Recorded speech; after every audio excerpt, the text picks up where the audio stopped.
మార్చి 3వ తేదీన జీవముగల దేవుని మాటలు. మార్కు సువార్త 12వ అధ్యాయము 41వ వచనం నుంచి 44వ వచనం వరకు. ఆయన కానుక పెట్టి ఎదుట కూర్చుండి జనసమూహము ఆ కానుక పెట్టెలో డబ్బులు వేయుట చూచుచుండెను. ధనవంతులైన వారు అనేకులు అందులో విశేషముగా సొమ్ము వేయుచుండిరి.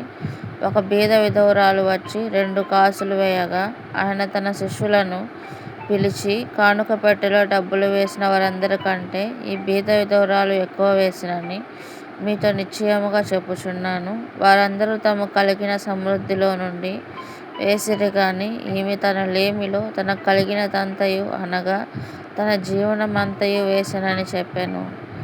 ఆమేన్. స్తుతుల స్తోత్రములకు పాత్రుడా, స్తుతులపై దుర్గమును స్థాపించిన తండ్రి, స్తుతులు స్తోత్రములు ప్రభా. ఈ దినం ప్రభా అయ్యా, ఈ సమస్త మనుషులందరినీ కూడా ప్రభా అయా ప్రమాదాల నుండి, అపాయాల నుండి తొలగించండి ప్రభా.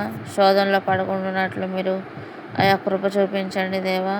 రాబోయే శోధన కాలంలో మీ బిడ్డలందరినీ కూడా కాపాడండి ప్రభా.